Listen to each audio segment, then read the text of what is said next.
Yang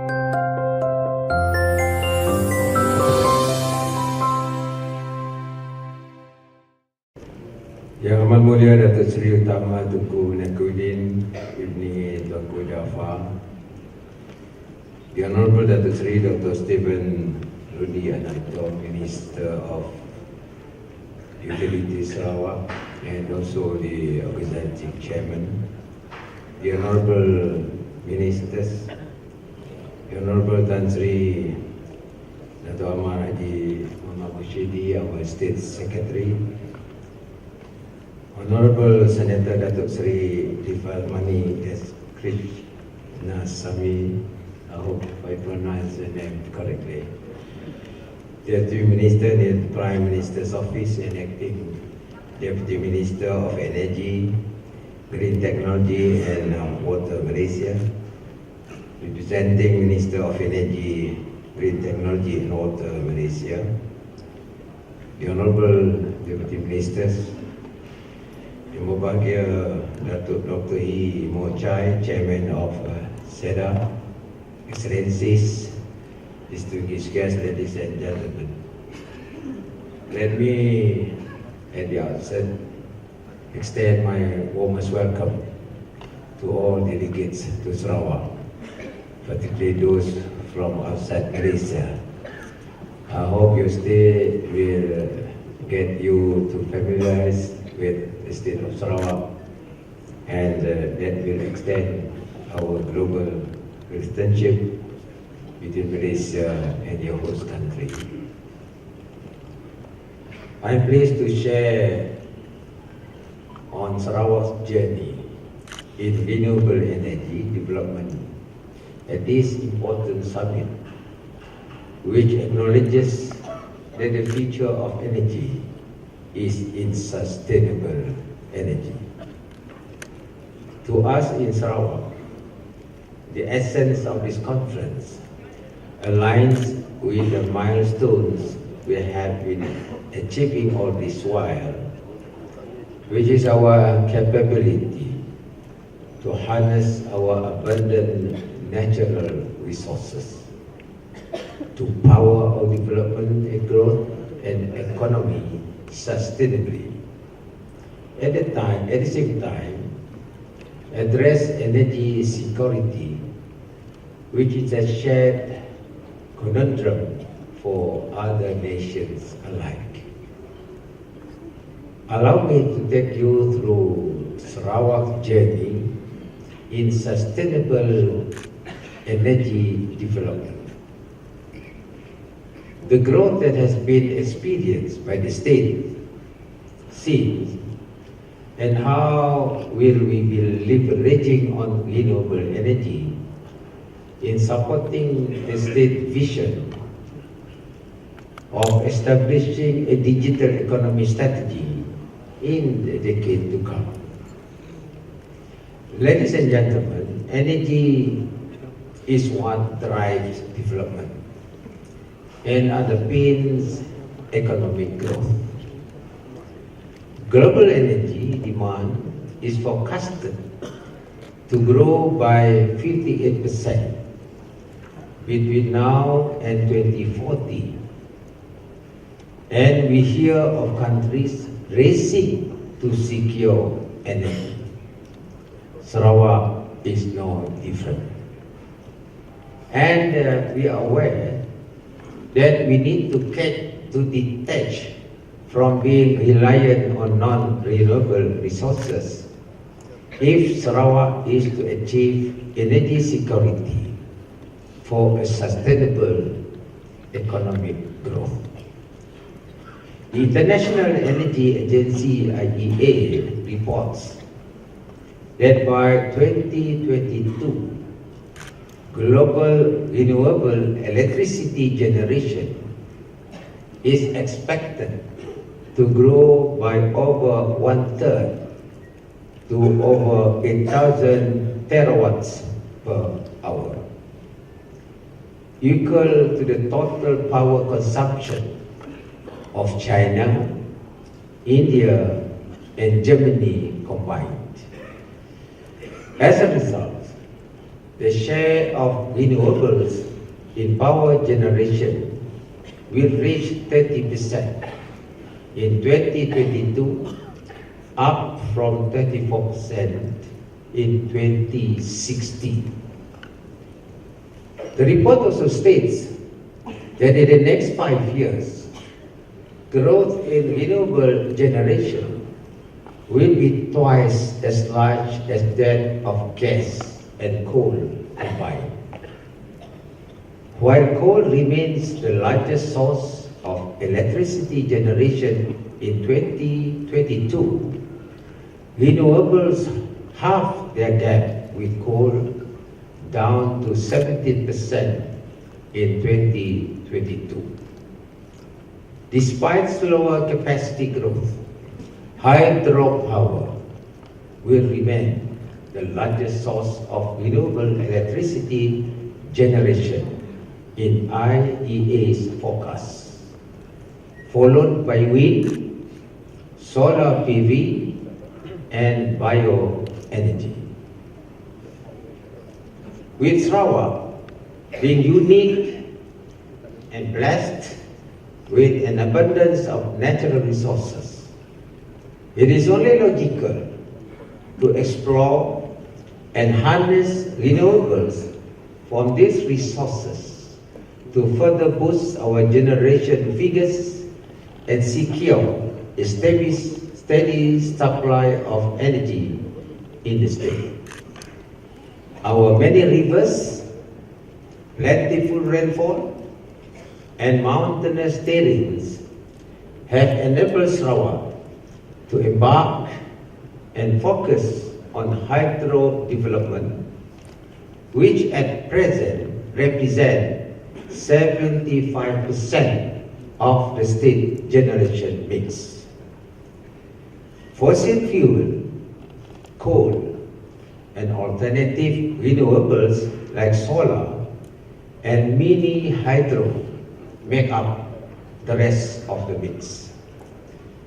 Hydropower, being a sustainable source, has since reaped benefits as it allowed the state government to develop the state's development strategy, the Sarawak Corridor of Renewable Energy, or SCORE, attracting energy-intensive industries and investors to our shores by offering security of supply at a globally competitive price.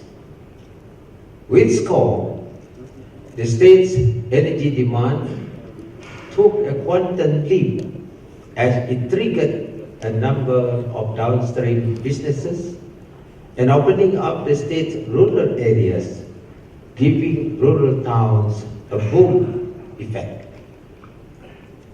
To lower electricity tariffs for domestic, commercial, and industrial consumers, making Sarawak the state with the lowest tariff in Malaysia and one of the lowest in the region. Reduce carbon emission from supply generation by 72%. Other than being a natural resource, hydropower development makes for good business sense, as hydropower projects do have a high upfront outlay during their construction phase, but they have very low running costs and can operate for many decades, perhaps up to 100 years in certain cases, making it a viable option that works for Sarawak. Sarawak now has 3 hydroelectric power plants under its belt, that is Batang Air, Murun, and the recently acquired Bakun. This is acquired from the federal government. Now we have full control of Bakun. And another Baleh, currently under construction and is expected to be completed by 2026. As we continue to be on track in our efforts in energy security, which will also establish our reputation as the ASEAN powerhouse, Sarawak continues to explore on developing new energy supply options through research and adopting new technologies. Advances in technology promote energy efficiency and has opened up many new energy supply options, making this sector more competitive. Currently, through the Ministry of Utilities, supported by our electricity utility and energy developer, Sarawak Energy, we are installing stand-alone alternative systems, utilizing micro, hydro, and solar technologies to light up communities living the interior under the Sarawak Alternative Rural Electrification Scheme, or SARES.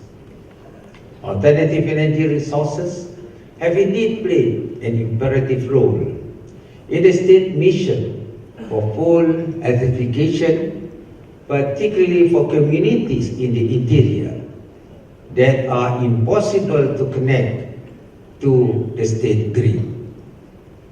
This is in line with our target to achieve 100% electrification by 2025. What began as an intense effort to accelerate electrification in the remotest part of the state, SARES has since touched and changed the lives of many Sarawakians who before this had no access to reliable and sustainable supply. News of its good work and effectiveness has since spread and gained global recognition, winning the Alliance for Rural Electrification Award at the 4th ARE Energy Access Investment Summit in Catania, Sicily recently. With hydropower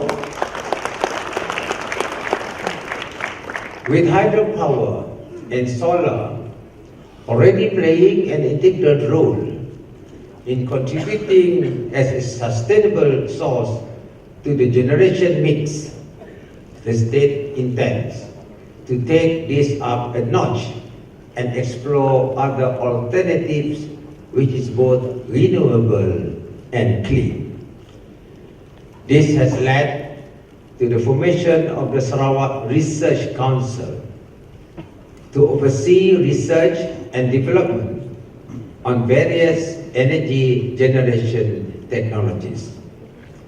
In addition, Sarawak Energy is now in the midst of a feasibility study on hydrogen fuel cell application for the state.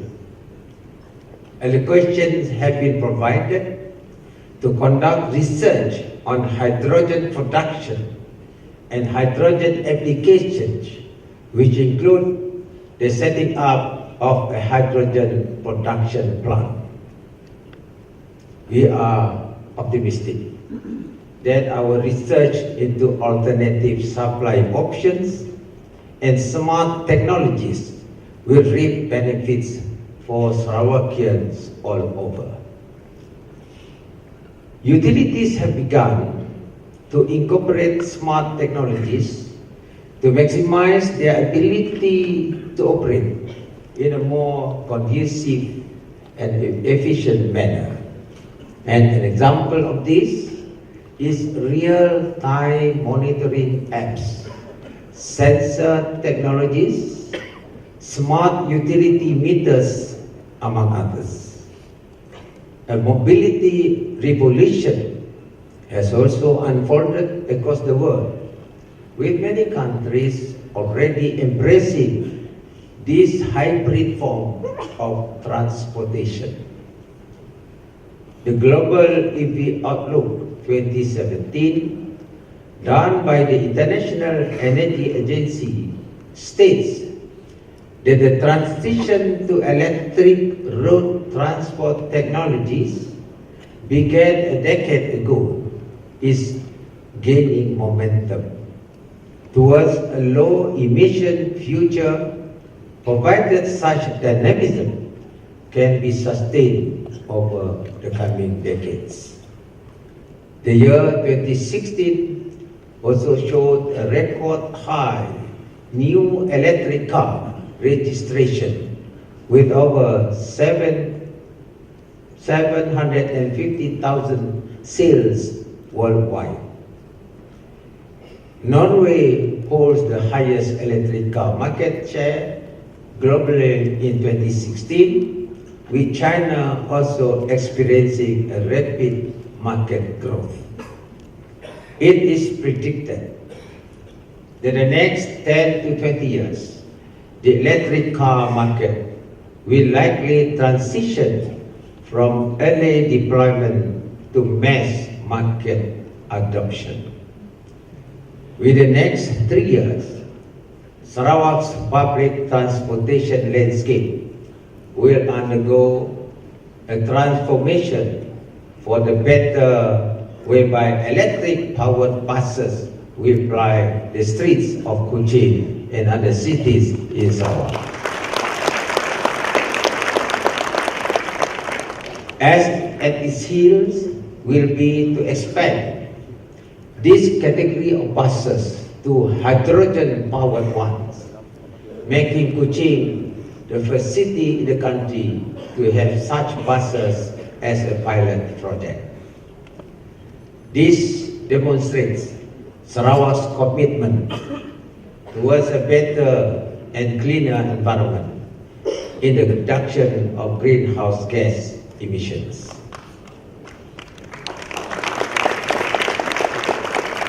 We are also looking into better connectivity by having the light railway transit LRT system for Kuching City that will run on hydrogen fuel, and if distance are feasible, then it will be extended to other parts of the state. An integrated transportation system comprising intelligent route selection, digital asset management, smart traffic light and parking, digital information signage, and information system for public transportation ensures comfort and safe mobility for commuters. Ladies and gentlemen, the future of Sarawak is going to be an exciting one. The state and its people are embracing technology like never before, for we understand how significant is the global movement of the green energy economy that will subsequently pave the way for the state vision of building a digital economy. We don't intend to be left behind.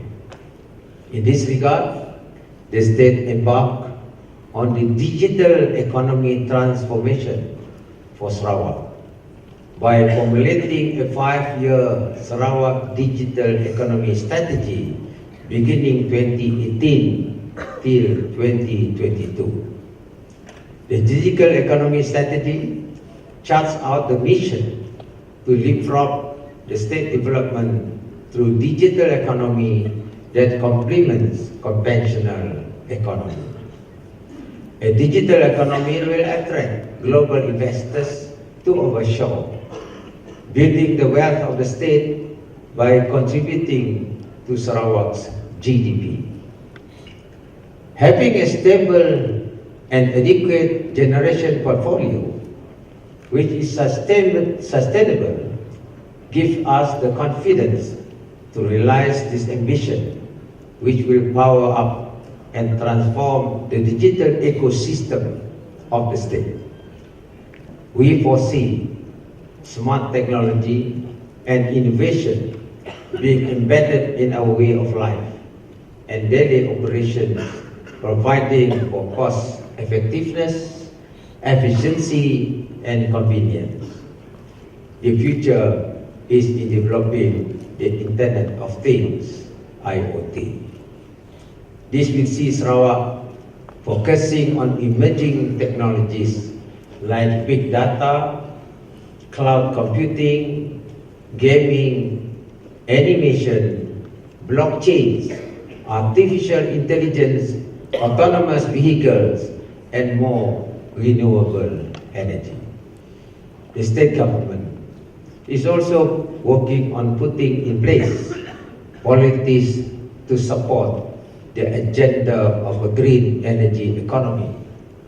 And one of it is in support of implementing the Green Building Index in new government and private non-residential buildings in major cities and towns in Sarawak to conserve and make use of renewables to power up offices in the state.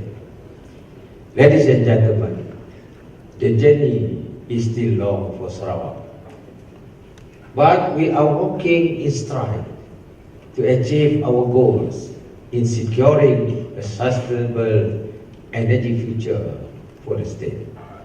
Therefore, I'm pleased to be here and commend the organizing of this summit, which served a platform to exchange knowledge and experience on how we can shape a sustainable future together. In this couple of days, we will learn from one another and be up to date on the global scenario pertaining to sustainable energy.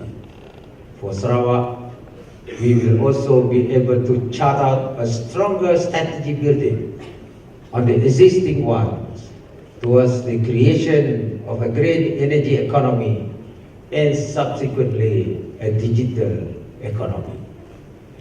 The most important thing is to take that first step, embrace innovation, and be open to ideas. Thank you, and I wish you all an exciting and constructive conference. Thank you very much.